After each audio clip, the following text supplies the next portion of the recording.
سبيل الدموع سبيل مريح تنهد يا صاحي كي تستريح وغص الدعاء. Assalamualaikum warahmatullahi wabarakatuh. Innal hamdalillah nahmaduhu wa nasta'inuhu wa nastaghfiruh wa na'udzu billahi min sururi anfusina wa min sayyiati a'malina may yahdihillahu fala mudhillalah wa may yudlilhu fala hadiyalah. Allahumma shalli wa sallim ala sayyidina Muhammadin Rasulillah ibnu Abdillah alladzi la nabiyya ba'dah. Qala ta'ala fi kitabil karim wa huwa asdaqul qailin. A'udzu billahi minasyaitonir rajim. Yarfa'illahu alladziina amanu minkum walladziina utul ilma darajat. Wa qala Nabi sallallahu alaihi wasallam man salaka tariqan yaltamis bihi ilman sahalallahu lahu tariqan ilal jannah. Sadaqallahul adzim wa sadaqa nabiyul karim. Hadirin kaum muslimin, Bapak Ibu jamaah salat maghrib Masjid Raudhatul Falah, calon-calon penghuni surga Allah Subhanahu wa taala. Puji syukur kita haturkan kehadiratnya. Mudah-mudahan kita diparingi kuat lahir batin, istiqomah dalam meningkatkan bekal menghadap Allah taala ini, sehingga nanti saatnya kita kembali ke hadiratnya betul-betul diparingi mati dalam keadaan husnul khotimah. Allahumma. Tidak ada yang lebih menggembirakan hadirin siapapun dia kecuali bisa mati husnul khotimah. Persoalannya suka apa tidak kita mencari sebabnya husnul khotimah itu. Banyak yang kepingin husnul khotimah tapi tidak cari sebabnya, rada angel kadang-kadang. Mudah-mudahan kita bisa istiqomah. Sekali lagi salawat salam kita haturkan kepada baginda junjungan kita Nabi Agung Muhammad sallallahu alaihi wasallam yang sudah amat sangat banyak memberikan uswah, tuntunan, teladan, contoh-contoh kepada kita. Mudah-mudahan kita semakin cinta kepada beliau, semakin asik, semakin nyaman, semakin suka mengamalkan tuntunannya, sehingga kita betul-betul diakui sebagai umatnya dan nanti pada saatnya kita mendapatkan syafaatnya. Amin ya rabbal alamin. Hadirin, sebelumnya saya mohon maaf kemarin di samping kurang enak badan, hujannya luar biasa di tempat saya, jadi sekali lagi mohon maaf tidak bisa datang, mudah-mudahan menjadikan maklum. Amin. Kita lanjutkan hadirin. Sebetulnya kita akan menghadap atau masuk kepada kisah yang sudah sering kita dengar, 3 orang yang terjebak di dalam gua itu. Tetapi ini saya ingin mengulangi yang nomor 11 ini tentang kebaikan yang pasti dicatat oleh Allah Ta'ala. Hadirin yang dirahmati oleh Allah Ta'ala, di setiap gerak kita ini, setiap langkah kita, perbuatan kita ini ada catatannya, ada perhitungannya, pertimbangannya di mata Allah Subhanahu wa taala. Jadi kalau ada orang siapapun dia, penguasa atau bukan penguasa, yang ingin memisahkan antara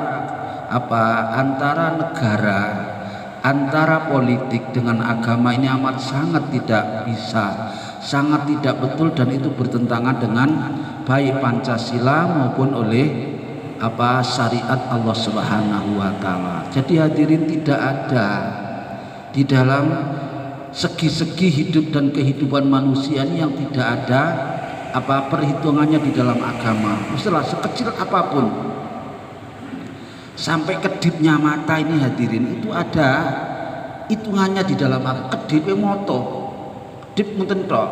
Nggih. Percaya? Dibuktikan.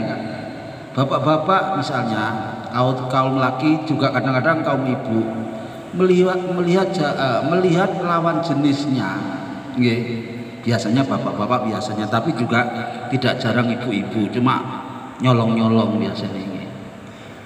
Itu bapak-bapak kalau melihat orang perempuan yang menarik gitu, yang seksi, yang pokoknya cantik nggih, delalah kersane Gusti Allah, pakaiannya itu tidak sempurna, banyak auratnya yang ketinggal, yang kelihatan. Kira-kira nek delok ya napa? Langsung ndang noleh apa gak noleh-noleh rezeki kok iki ya napa? Nah, hadirin panjenengan delok lek mentelengahe nggih, gak cepet-cepet kedip, nanti di hadapan Allah Ta'ala ada perhitungannya. Kedip ya Mbak, nanti dihisab oleh Allah Ta'ala. Kenapa? Sampai delok gak kedip-kedip kok, delok terus aja. Jadi kedip kok ini hadirin nanti ada perhitungannya di hadapan Allah Ta'ala. Coba kedip ini nggih. Demikian pula kerentek batin ini, itu nanti dihisab oleh Allah Ta'ala. Jadi jangan katakan kalau kehidupan manusia ini bisa dipisahkan dari tuntunan agama. Semuanya ada nilainya. Nah kalau benar oleh melakukan, jadi lek delok wong wedok tadi segera kedip atau segera menoleh, insya Allah nanti dimaafkan di hadapan Allah. Tapi lek enggak, malah dinikmati kesempatan rek, gak tahu ketemu sing koyo ngene iki. Waduh, semakin lama semakin berat hitungannya itu. Nah hadirin, sampai-sampai tidur kita, istirahat kita, makan minum kita, bahkan kumpulnya suami istri itu kalau benar dengan menggunakan tuntunan syariat yang diajarkan oleh Rasulullah Sallallahu Alaihi Wasallam, di samping lega, nikmat, bisa terhindar dari hal-hal yang tidak diinginkan, sekaligus itu bernilai ibadah. Kumpul suami istri itu dapat pahala. Coba, mulanya sering-sering mawon karena dapat pahala itu. Dan karena itulah hadirin, di dalam ini saya kepingin ngulangi tadi itu sebuah riwayat dari Abil Abbas. Ini sudah insya Allah kemarin, tapi memang sengaja saya ingin ngulangi.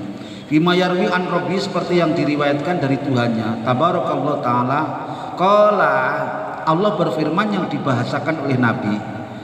Jadi Nabi yang membahasakan, innallaha katabal hasanati. Allah itu selalu mencatat hadirin, baik melalui petugasnya yaitu malaikat Raqib Atid, itu selalu mencatat, tidak ada yang luput. Cuma kadang-kadang ada yang di dalam hati yang hanya dibatin oleh manusia, ini tidak sampai di dalam pantauannya malaikat. Oleh karena itu ada yang tidak tercatat oleh malaikat, yang dilakukan oleh batin-batinnya manusia. Lah itu Allah selalu tidak luput. Allah itu maha Raqib, maha memperhatikan setiap gerak langkahnya hambanya, bahkan kerenteknya hatinya itu dicatat oleh Allah Ta'ala, yang nanti pada saatnya di hadapan Allah Ta'ala kita akan mempertanggungjawabkan. Famayakmal misqala dzarratin napa? Khairan dulu. Famayakmal misqala dzarratin khairan yara. Khairan yara. Famayakmal misqala dzarratin baru sarai yara. Jadi sekecil apapun. Kenapa di ayat itu Allah hanya mengatakan nanti dilihat, kita akan melihat amal kita itu, karena ini juga sudah bolak-balik sebetulnya kita sampaikan. Orang yang selama nun sewu selama hidupnya hampir dulu sudah ya kisahnya ya, yang mateni wong 100 orang itu loh, sudah itu hadirin, dia membunuh singkat cerita 100 orang dia.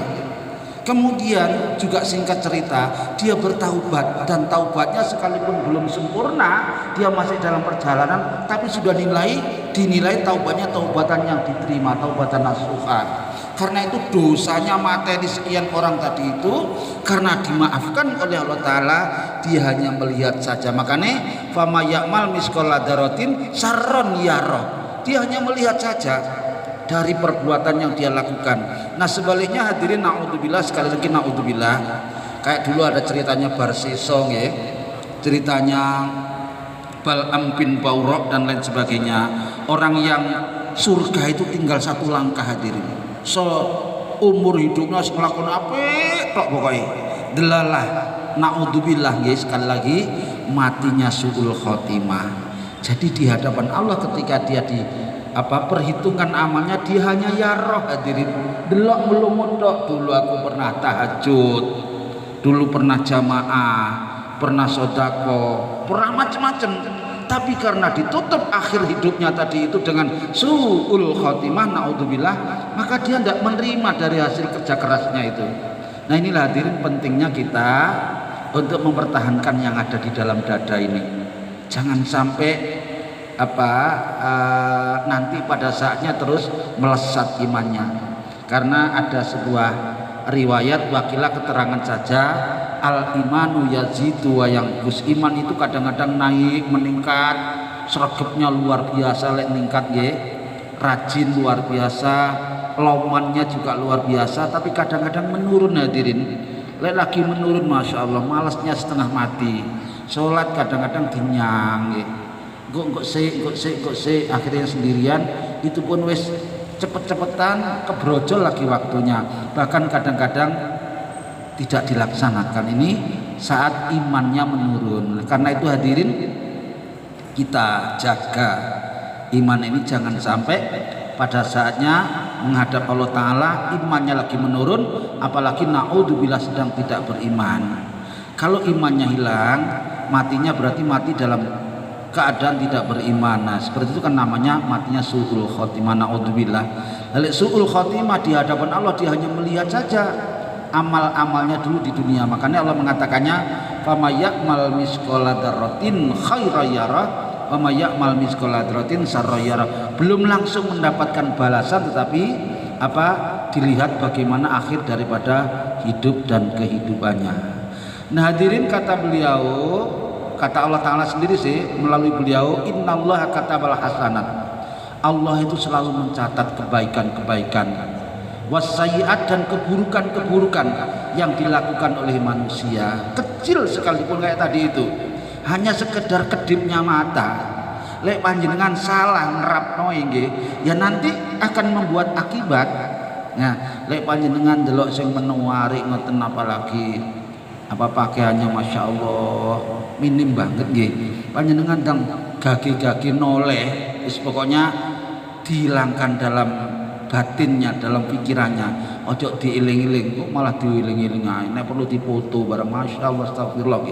Itu hadirin akibatnya berat.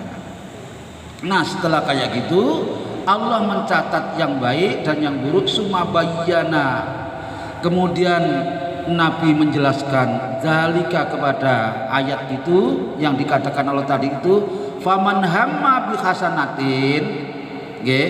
Jadi Allah mencatat semuanya. Terus kalau ada orang yang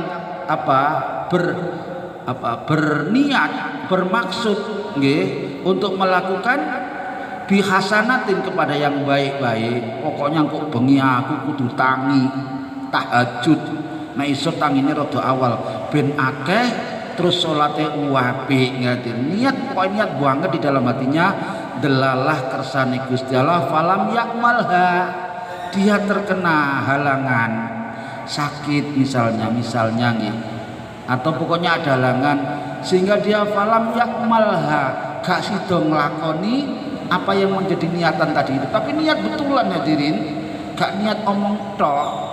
Maka lek enten wong sing ngoten niku wis niat kuat, delalah tidak jadi melakukan, kata baha, maka mencatatlah Allah tabaraka wa taala indahu hasanatan, di sisi Allah itu satu kebaikan. Niat tok gak sedang nglakoni.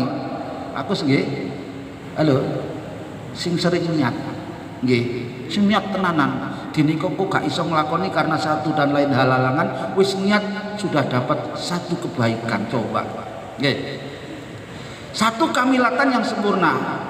Wa in hamma biha, kalau ada orang yang berniat, mudah-mudahan kita terus berniat baik, yang berniat biha kepada hasanah, fa'amalaha, dan delalah kersane Gusti Allah, dia betul-betul jadi melaksanakannya. Kata bahallahu asra hasanatin ila sab'atin difin ila difin kasiratin. Coba hadirin, lene wong niat apik kaya wau, terus dia betul-betul bisa melaksanakannya, maka dicatat kebaikan itu oleh Allah minimal 10 kali kebaikan sampai 700 kali loh. Coba 100 itu 700 kali ila difin kasiratin, bahkan berlipat ganda yang sangat banyak yang tidak kita ketahui.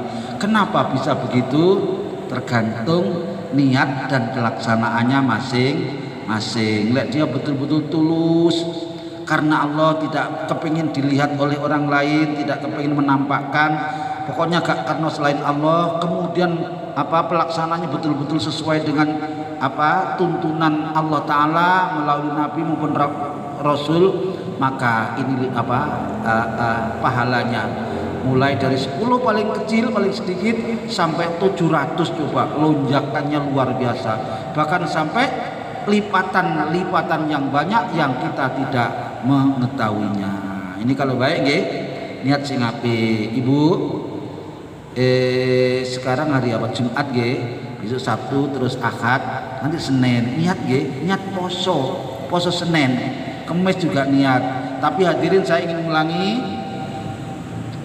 lek niat apik, niat melakoni ibadah semata-mata karena Allah Ta'ala, termasuk sholat duha. Ojo niat aku tak sholat duha, utangku bendang entek, rezekiku ben lancar. Paling banter panjenengan mau oleh niku, paling banter nggih. Nek gak oleh ora oleh apa-apa, jadi gak oleh nilai akhiratnya. Tapi bagaimana yang betul ya niat sholat duha karena Allah, niat puasa Senin Kamis karena Allah. Itu sudah Allah yang menjanjikan. Di antara hikmahnya sholat duha itu, hikmahnya itu nanti dimudahkan urusannya, dimurahkan rezekinya. Itu hikmahnya. Panjenengan dak niat karena itu, tapi lek nglakoni sholat duha itu wis katut hadirin. Kaya panjenengan nandur pari nggih, nanem padi itu rawuh ditandur sukete wis melok tukul, tapi lek panjenengan nandur suket parine pengen roh aku. Nah makanya niat yang baik dilakukan yang baik. Tadi lek salat duha karena Allah saja. Baca waqiah bacaan nggih. Panjenengan ndak usah kepengin rezekine ben gampang. Di antara hikmahnya, fadilahnya salat duha dan surat waqiah itu sudah disediakan sendiri oleh Allah Ta'ala. Justru kalau maca waqiah karena rezeki ini ben lancar, paling banter me oleh itu. Kayak dulu bab pertama itu innamal a'malu binniyat itu nggih, wis gak usah diulangi lagi, wis hafal itu. Makanya ini lek niat baik karena Allah betul, sekalipun tidak jadi melakukan tetap dapat kebaikan, sekalipun mau satu. Sekarang kebalikannya, wa in hamma lek ana wong niat keras bisa yatin dengan melakukan keburukan, falam yakmalha delalah kersane Gusti Allah, dia dilindungi oleh Allah Ta'ala, gak sida nglakoni. Maka orang yang niat jelek gak sida nglakoni itu kata bahallahu indahu hasanatan kamilatan. Niat elek gak sida dilakoni justru dapat nilai satu kebaikan. Nggih, niat elek nggih gak sida dilakoni, dia malah dapat nilai kebaikan. Misal nggih, iso ae to misal puwingin pelem ora umum nggih. Bojone lagi hamil muda. Atuku gak kober-kober, angger kober duwike gak enek. Delalah tanggane niku pelem gadunge grandul-grandul endek-endek. Terus niat bengi lek wis sepi, jam-jam 2 apa jam 3 tak juku aku, tak colongi. Niat pisan. Delalah kersane Gusti Allah hadirin, begitu panjenengan tangi akan melakukan, Allah memberikan perlindungan gak sida.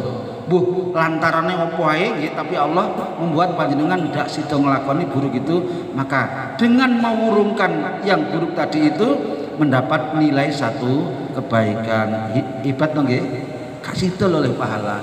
Sekarang wa in hamma biha, kalau ada orang yang berniat untuk melakukan keburukan, fa'amalaha, dan delalah kersane Gusti Allah, dia jadi melakukannya, kata Allah, Allah hanya mencatat sayyi'atan wahidatan, satu keburukan saja. Panjenengan tadi niat akan mengambil mangga tetangganya dan betul-betul terlaksana, panjenengan oleh satu nilai keburukan. Sekarang imbang enggak? Orang yang niat baik kemudian jadi melakukan, dengan orang yang niat buruk juga jadi melakukan, kan gak imbang ya.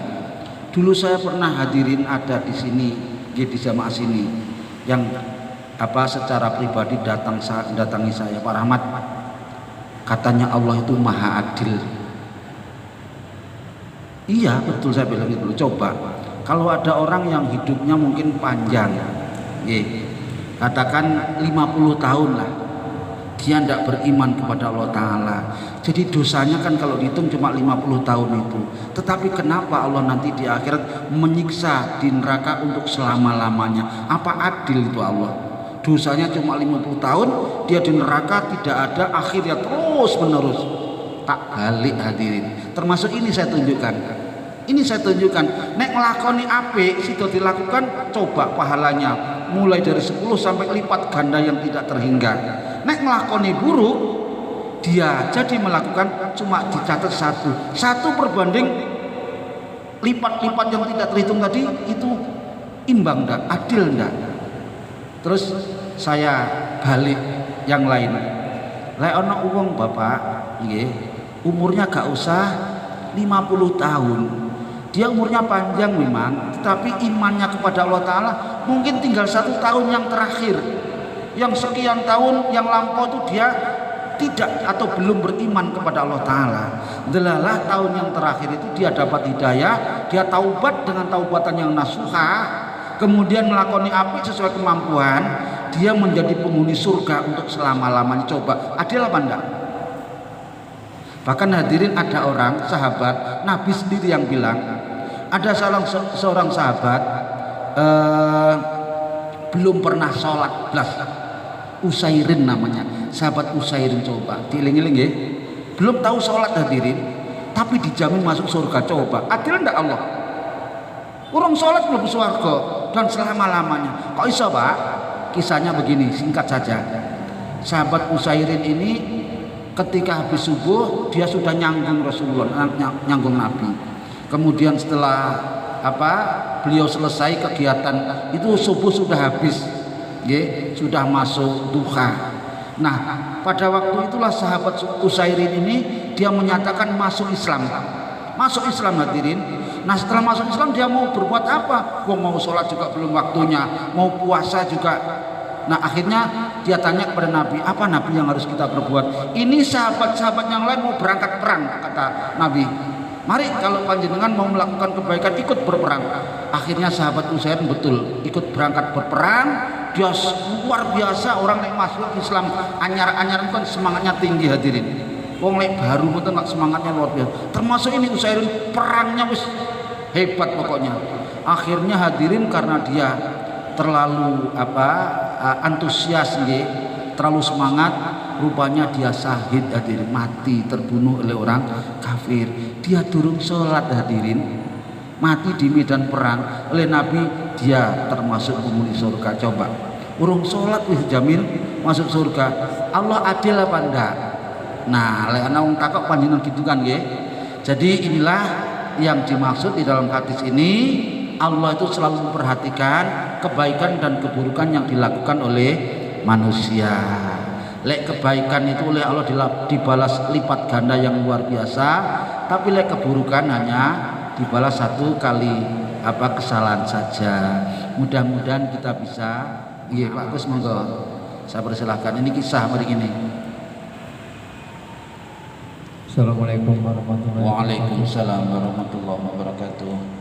Pak Ustadz, saya tertarik tadi melihat orang yang cantik hanya satu kedipan. Mas ya wis tuwa sik bagah terkesan gitu. Podo kali kula podo Pak. Satu kedipan mata Nggih. itu akan mendapatkan suatu kebaikan. Ya. Cuma Ya, kedip motor tok. Tapi melihatnya itu dengan mengatakan astagfirullahaladzim. Tapi gak kedip-kedip. Ya. Astagfirullah itu terus kuah kayak gitu. Tapi Ya. tetap masya Allah dalam hatinya. Karena itu keindahan Pak Ustadz, keindahan ciptaan Allah. Ya. Ini hanya suatu Ya, ngerti kula nggih. Saya paham maksudnya. Apalagi sekarang itu Ya. teknologi Ya. makin maju. Betul. Orang Kita sama itu sering lihat rasa tidak itu nanti kenyataan tapi ada di media TV, Ya. Ya. di media medsos HP, Nggih. banyak sekali. Nggih. Nah itu bagaimana? Apa juga kita harus dengan kedipan mata? Ya. Ya kalau Apa juga kita harus melihat? Karena kalau kita jalan-jalan melewati suatu sinema atau bioskop, melihat di situ ada gambarnya ya. wanita cantik Ya. dan kelihatannya itu auratnya terbuka. Dengan melihat gambar itu, bukan kepengen melihat di dalam Ya. bioskop tadi. Nah, gimana dengan seperti itu? Nah, ini berarti dia itu punya niat yang tidak baik. Apa karena ini Mensia-siakan kesempatan gitu, Pak. Ya. Apa ini gangguan? Iya. Gangguan itu juga bisa dikatakan gangguan setan mungkin gitu ya. Mungkin karena imannya yang kurang kuat. Nah itu jawabannya, ya itu jawabannya. Wis teko itu sudah. Nggih. Ya Pak Ustadz, saya kira demikian Nggih. aja. Nggih. Terima kasih. Assalamualaikum warahmatullahi wabarakatuh. Waalaikumsalam warahmatullahi wabarakatuh. Jadi sudah dijawab sendiri sebetulnya, Bapak Ibu sekalian hadirin yang dirahmati Allah Taala, bahwasanya di dalam agama kita ini tidak hanya ada syariat saja. Syariat itu aturan-aturan kayak tadi itu, lek ana wong wedok cantik misalnya tapi bukan mahramnya, bukan istrinya, tetap ada perhitungannya hukumnya. Lah itu namanya syariat. Syariat ini bisa terlaksana manakala akidahnya, lah tadi Bapak sudah mengatakan sendiri, imannya maksudnya. Imannya hidup, imannya main. Jadi kalau sekarang ditambah ada imannya ini yang utama. Orang setinggi apapun Bapak Ibu sekalian, syariatnya dia aling ngomong kesana kemari, dalil apal kabeh, nggih dalil. Tapi lek gak ono imane percuma. Jadi termasuk kisahnya Bal'am bin Ba'urah yang tadi kita singgung itu, termasuk yang mati dalam sujud kepada iblis itu luar biasa agama, ilmunya, bahkan ibadahnya, tapi karena imannya yang membuat dia tergelincir, dia tidak bisa mengabaikan godaan, menghindari godaan, akhirnya dia terjerumus sama. Jadi sebetulnya itu sudah zina, Pak. Zina. Cuma itu baru zina mata. Tapi Allah sudah mengatakan wala taqrabuz zina innahu fahisah. Jangan sekali-kali kamu mendekati zina. Oleh ngono wis gak mendekati gak apa-apa, tapi zina langsung oleh, bukan begitu maksudnya. Mendekati saja tidak boleh, termasuk melihat itu adalah perbuatan-perbuatan yang bisa menyebabkan perbuatan zina yang sesungguhnya. Jadi sebetulnya bukan melalui pandangan mata saja, ada yang dengan suara-suara, dengan musik atau dengan perkataan-perkataan yang menggoda dan lain sebagainya, ada bahasa-bahasa tulisan. Semua itu kalau iman kita tidak bisa berperan, maka betul kita akan mendapatkan akibatnya, bisa menyebabkan masuk ke dalam neraka Allah Subhanahu wa taala. Karena itu kemudian jangan kita mengatakan wah ini kan ciptaan Tuhan juga, sia-sia kalau dibiarkan saja. Kan apa itu? Muspro itu ya. Mubazir. Bukan begitu Bapak, karena kembali lagi ada syariat dan ada akidah. Memang diciptakan oleh Allah Taala, tetapi untuk bisa untuk bisa meraihnya harus menggunakan cara-cara, yaitu syariah yang dibetulkan menurut agama kita. Lah kalau kita kena EDW mubazir gak diambil ya, ini namanya melanggar syariat sekaligus melanggar akidah yang ditetapkan oleh Allah Subhanahu wa taala. Ngeten nggih, mudah-mudahan dosa kita sekalipun hanya mengandai-andai itu diampuni, dimaafkan oleh Allah Subhanahu wa taala. Memang Bapak kalau kita kembali ke akidah di dalam surat Al-Mulk itu Allah mengatakan alladzi khalaqal mauta wal hayata liyabluwakum ayyukum ahsanu amala. Semua yang ada di alam ini, di sisi-sisi kehidupan tidak ada lain melainkan memang ujian yang diciptakan dan dikehendaki oleh Allah Ta'ala. Liyabluwakum ayyukum ahsanu amala, untuk dinilai oleh Allah siapa di antara kamu yang baik, bukan yang banyak, yang baik amalnya. Nah oleh karena itu maka kalau tidak bisa menghadapi ujian ya sing apik ya aja urip, karena urip berarti ya mengikuti ujian. Jadi urip itu berkaitan atau identik dengan ujian Allah Subhanahu wa Ta'ala. Tidak ada yang tidak diuji oleh Allah Subhanahu wa Ta'ala. Cuma ujian untuk satu orang dengan orang yang lain itu tidak sama, berbeda-beda sesuai dengan kadar kemampuannya. Si A kula kalih panjenengan padha-padha diuji oleh Allah Ta'ala, tapi bisa jadi tidak sama ujian kita. Kita dengan para rasul, dengan para wali Allah, dengan para ulama dan lain sebagainya, ujiannya tidak sama, tapi pasti diuji oleh Allah Ta'ala. Termasuk tadi ketika kita melihat wanita yang wah menarik sekali. Lah ini hadirin Bapak Ibu, kula niki masih ngeten nggih kayak panjenengan. Saya itu termasuk penggemar wayang kulit, Bapak. Nggih, wayang kulit. Saya tidak jarang download dari internet wayang kulit, nanti saya setel gitu. Nah itu pas ketok sindene sing minor-minor ngoten niku piye? Nah, ini harus bisa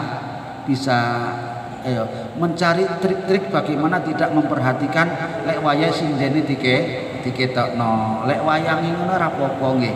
Suarane ora apa-apa, ngoten nggih. Nggih, mudah-mudahan menjadikan tambahan ilmu kita dan dibarengi hidayah Allah Ta'ala. Sampun nggih? Kalau sudah kita lanjutkan, mudah-mudahan cukup waktu nggih. Ini kisah yang sangat terkenal itu, nggih. Tapi ini kembali kepada keterangan tentang niat kita. Kisahnya seperti ini. Sebuah riwayat dari Abu Abdurrahman Abdullah ibnu Umar ibnu Khattab radhiyallahu anhu maqala. Kata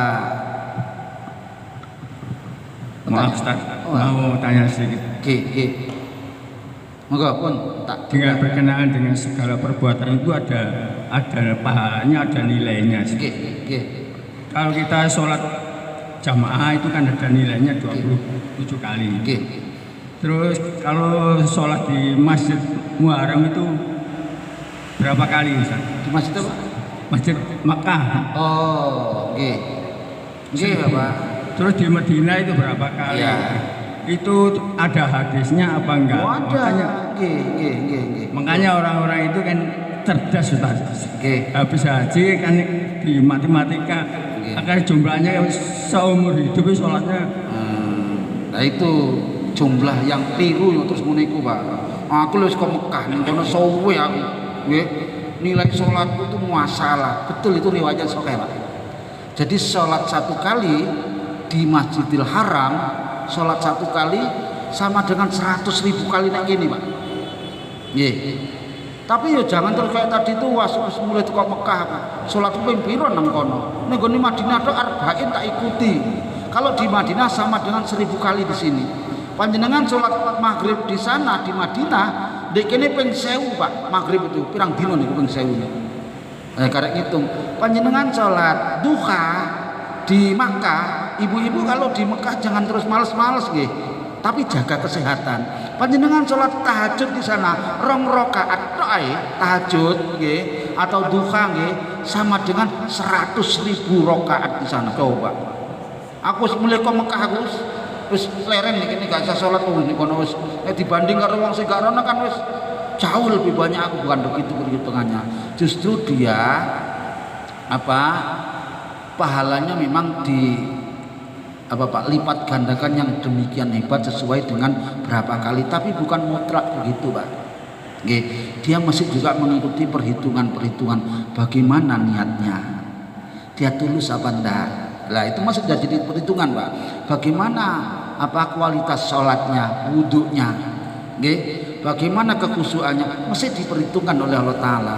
Tapi kalau berjamaah memang sekalipun di sini itu sudah dinilai dengan sholat yang khusyuk, tapi tetap niat itu menjadi perhitungan oleh Allah Subhanahu wa taala. Katakan wis apik kabeh nggih ning Madinah niku pun arba'in. Jadi 40 kali jamaah bahkan lebih, di Makkahnya sudah sekian hari, luar biasa.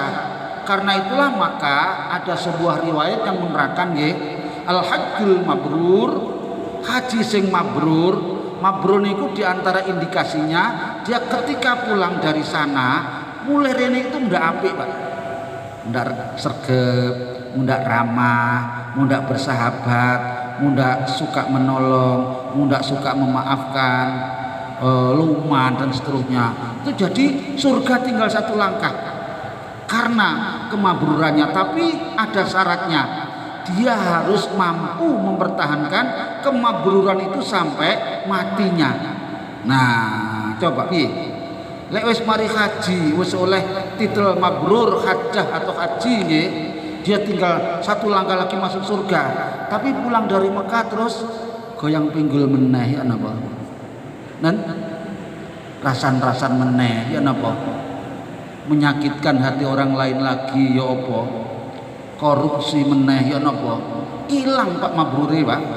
Nggih. Jadi ini kalau dihubungkan panjang banyak banget. Ada sebuah riwayat Pak, orang muslim yang betul nggih, al muslimuna man salimal muslima min lisanihi wa yadihi wa af'alihi. Orang muslim yang betul termasuk yang pulang dari haji ini yang betul itu manakala orang lain muslim yang lain selamat dari omongannya, selamat dari perbuatan tangannya, selamat dari segala perbuatannya. Jadi tidak menyakitkan sama sekali kepada perasaan orang lain. Mulai kok haji kok cek dengkine masya Allah ya entek, jatahnya haji mabrur hilang Pak, satu langkah masuk surga juga hilang. Oleh karena itu memang sepulang dari haji ini luar biasa pahalanya manakala dia bisa mempertahankan kemabrurannya tadi. Nah Bapak Ibu jangan kecil hati orang yang tidak bisa pergi haji, hadisnya sahih karena satu dan lain hal, mungkin karena dananya ada gantinya Bapak. Kalau panjenengan bisa, tapi nggih abot nggih, abot nggih, mau diberitahu, mau diberitahu, wis tahu ngono kok, nggih. Panjenengan ikut jamaah subuh, istiqomah tapi gak pisan tok, nggih.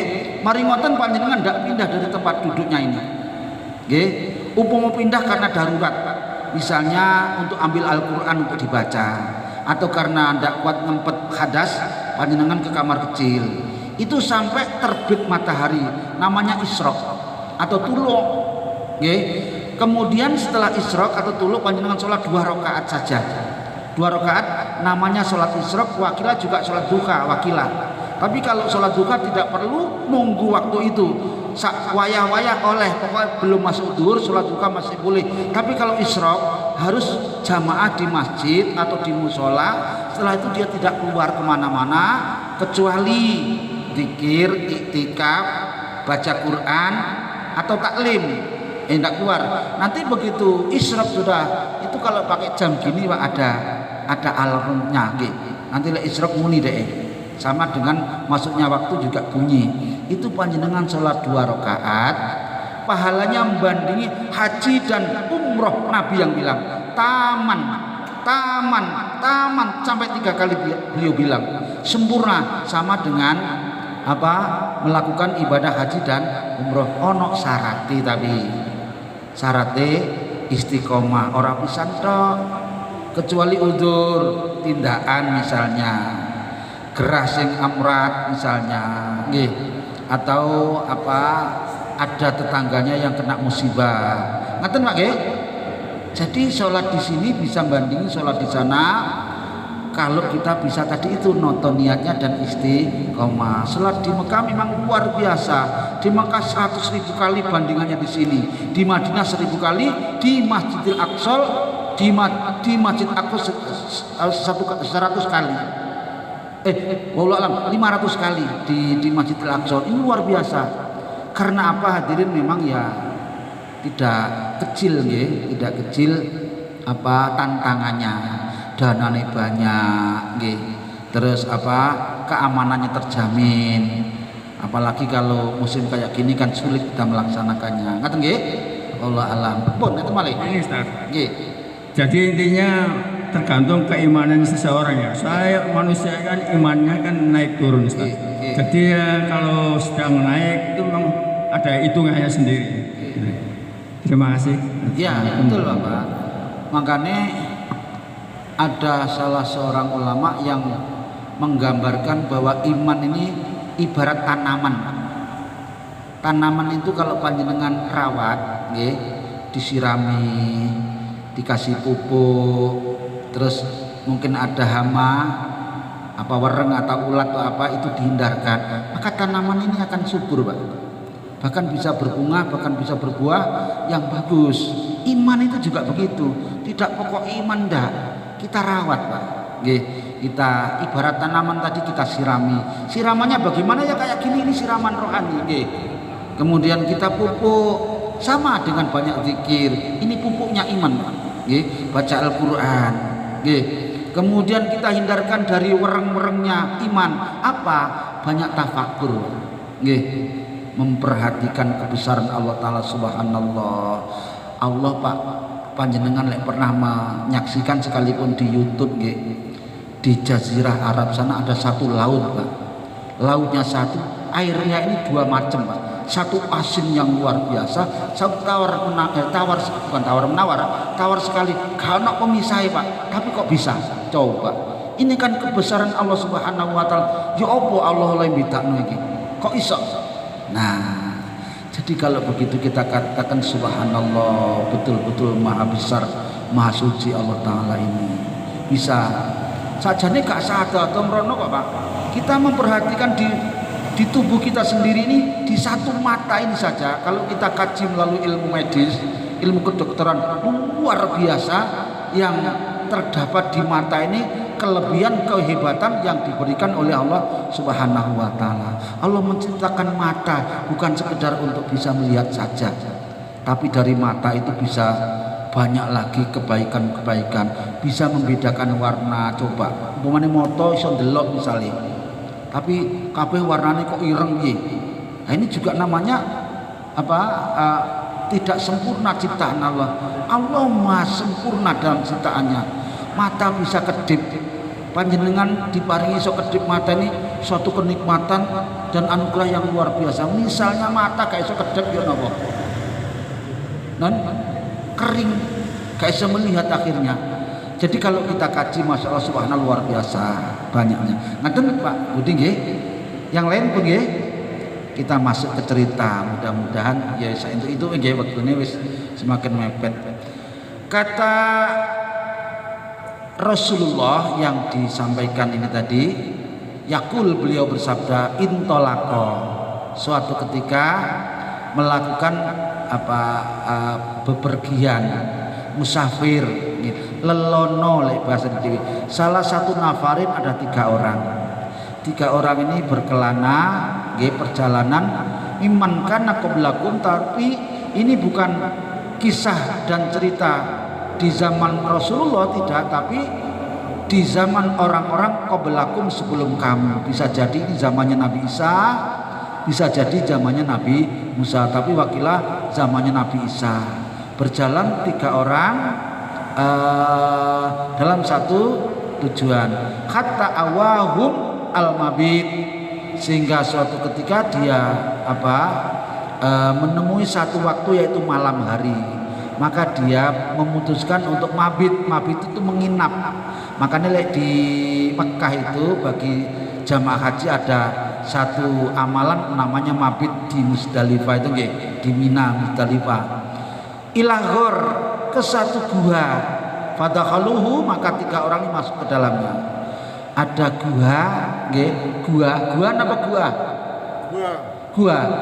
Ada gor ini gua. Al-Kahfi juga gua.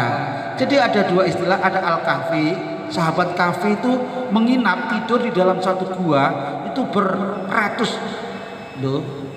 Jadi nggih, beratus-ratus tahun lamanya. Gua. Nah ini termasuk yang digunakan untuk apa? Uzlah Rasulullah, nggih. Khalwah itu di ghor, nggih. Ghor Saur, gunung apa Gua Saur. Bedanya apa antara ghor dengan kahfi? Kalau al-kahfi itu luas, besar, gede nih, nggih. Bisa digunakan untuk kegiatan di dalamnya itu. Kalau panjenengan pernah nggih ikut apa ziarah nggih di Jawa Barat itu ada namanya Pamijahan nggih. Terus nggih ternyata dari luar itu kecil Pak, enggak seberapa luas. Begitu masuk ada satu tempat yang luar biasa luasnya. Konon katanya itu dulu satu tempat digunakan pertemuan oleh para wali, khususnya wali songo, wallahu alam. Itu namanya al-kahfu atau kahfun atau kahfi. Nah kalau ghor sempit hadirin, ini untuk 3 orang ini saja itu sudah ngepres, pas. Jadi ndak bisa dibuat kegiatan seperti yang di dalam al-kahfi itu. Fadakhaluhu, maka ketika orang ini masuk ke dalamnya, fan khadarat sohratun minal jibal. Delalah kersani Gusti Allah di tengah malam terjadi hujan yang lebat, yang hebat, kemudian bersamaan dengan angin kencang, maka puncak gunung terdapat batu yang besar itu hadirin. Wakilah itu kerobohan satu kayu yang ditiup oleh angin kencang itu, kemudian batu besar itu menggelinding. Sohro itu batu besar. Kalau hanya biasa namanya hajar, nggih, hajar. Minal jibali, dari puncaknya gunung, fasadat, maka batu besar itu kemudian menutup, mengunci alaihim, di pintunya ghor oleh 3 orang itu. Faqalu, maka ketiga orang ini kemudian memutuskan bagaimana kelanjutannya. Insya Allah Jumat depan kita lanjutkan. Mudah-mudahan diparingi kesehatan oleh Allah Ta'ala, lapang waktunya, tidak ada halangan apa-apa, dan mudah-mudahan dibarengi hidayah Allah Subhanahu wa Ta'ala. Mekaten wonten kirang langkungipun nyuwun pangapunten, wallahul muwafiq ila aqwamit thariq. Subhanakallahumma wa bihamdika asyhadu an la ilaha illa anta astaghfiruka wa atubu ilaik. Wassalamualaikum warahmatullahi wabarakatuh.